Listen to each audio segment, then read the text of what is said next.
Hey everybody, welcome back to Battle Bear Hobbies. Today I am playing a very cool mod after all these years of waiting, Old Realms. It's essentially Warhammer Fantasy, and I'm deciding to go with a Warrior Priest of the one and only Sigmar with the Empire of Man. I got 7 of my flagellants to join my party. These guys are like the self-flaying type, religious zealots.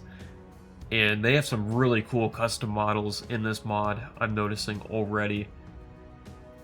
Well, some goblins want to try me. We'll take them down. These guys are actually so tiny that they're really easy to miss in the in-game map. Believe it or not, this is actually my second playthrough. I started one last night to kind of mess around a little bit and get acquainted with the mod. And I tried out some of their magic users where it's solely magic, and they can be a little hit or miss at the moment. I know that it's still pretty early on, and they're adding a whole lot. They've been through multiple beta processes, but a mix between melee combat, a little bit of mounted for charge and mobility, troop management, and magic seems to be the go-to combination. I had also tried a pure guns playthrough, and I don't have one like on the back of that guy's back with the Empire Marksman, but I had more so a musket, and it was just really freaking slow. Felt bad on horseback, of course, and the time to kill was just not there for me. Oh man, look at these Reiksguard. Fun fact, Reiksguard are actually my favorite unit to begin with in Warhammer Total War 3, whenever I'm playing as the Empire. And there's nothing better than taking down the enemies of chaos as a Warrior Priest. Now, I haven't been able to use my Righteous Fury career ability yet. I think I need to get some more ways to augment and charge it up. I know that one of the pathways for Warrior Priest allows you to fuel the gauge just by getting melee damage in there and killing your opponents, which I'll see later on. But there's an aura effect that I'm really going for, which at the tier 3 of Warrior Priest will do constant damage to all of my foes around me while I have that career ability activated. Now I did notice, and I recommend that any of you try to play Warrior Priest, that the ability you do start with, Healing Hands or whatever, levels up incredibly quickly when you're serving under another lord in their armies, because you can heal tons of units at once. And I've been getting like 10 faith just from the get-go of using that every time, and it's got like a minute cooldown, which is not bad at all. You can also use it to heal yourself, and whenever you go back on the campaign map, you'll be back up greater than you were before. So starting out, I completely recommend Warrior Priest. And you can see the 3 tiers right there. The Comet of Sigmar will be interesting later on, because that's the first offensive ability that I will innately have. Later on in this playthrough, I'll actually get to the 2nd tier of spells, and in the next video, we'll have to show them off. I know that they mostly center around buffing your personal units via their ward or their armor, or emblazoning their weapons with fire. Okay, this is our first Doomstack battle, and sadly for us, we were tied to the lesser side. The orcs are no joke, man. They pillage, and they will ruin your day. And the bosses hit hard. I mean, they're going to knock you down, so find some resistance if you're going to be a footman. All these little flesh bodies stand not a chance against the Wog! And there goes the green tide, swamping us out. But luckily for me, since I was attached to the Lord's army as more so just a conscripted soldier, the orcs aren't gonna penalize me for this. They just kind of let you go in this mod, which is really rewarding because you can just go and work for another lord if you want. It doesn't really matter. You don't have to wait the 25 days before losing any reputation for desertion because, well, he was wiped out.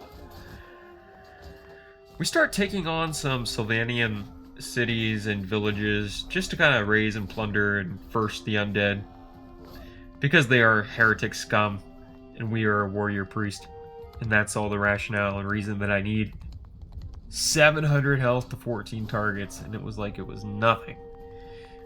Now, the mace you do start with freaking sucks. I mean, the reach is just not there. It's fast, and that's about it. I recommend starting out by just fighting some weak raiding parties of cultists. If you have about 20 conscripted men, that's all you need to take them on. And they have a chance of dropping warpstone, which is pretty crazy, because you can sell that for about 1.5 to 2k without much trading skill. Now we got Adept Prayers. And I can't wait till we get Clan Renown 2, so we can get to that second tier. I cut time because it's taken a while, but I've been trying to raid this village for quite a decent go now. But every time I get close to the end of the ticker bar, a Sylvanian force comes to try and steer me away. But luckily, they've been distracted fighting the Empire of Mankind, praise Sigmar, and they've been fighting with local beastmen forces as well. So, we're just grinding some gold at the moment, especially after the fall of our conscription with that lord. We realized that we were making some decent money, about 130, 150 gold per day, which isn't bad, but whenever you verse that with getting warpstone and taking on these cultists, I mean, the reward is just so much more fruitful over here. And I didn't really notice any kind of upgrade system, because in most mods, you know, you get upgraded armor and weapons, and there's a little tree that you follow. But since your character is so unique and there's a vast amount of choices that you can make with your character, I don't think that's the case, and they just give you flat out gold to buy whatever you want while you're serving time. Alright, we finally made it to the end of the ticker, and we don't get a bonus to polish it off like a cherry on top after completing the village, but you do see that the relations take place, which could be a good thing if the nation that you want to ally with needs you to hate somebody, because that's a good way of doing it. I suppose you could stop right before the very end of the bar if you're crazy, but I probably made a good 3,000 or so just selling their livestock and little goods. Just, it's still not comparable to fighting cultists. I mean, that's going to fuel a massive army one day. Off screen, I went ahead and in my character, I upgraded my stewardness skill so I can start having larger party sizes and getting experience bonuses with that. And we've just been collecting bonus prisoners from these guys and any other little Ungor raiding parties we find.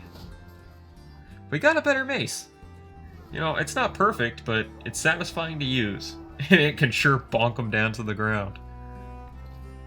Come here, precious cultists of chaos. Your life is now mine.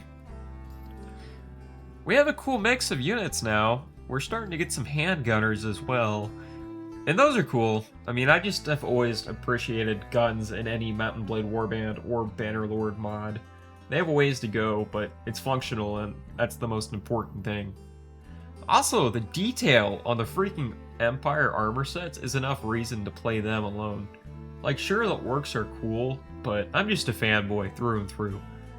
I tend to go with skills that are going to help the broad party as a whole versus just myself, because if you have a freaking 2,000 units under your command, is it really worth picking yourself over the horde?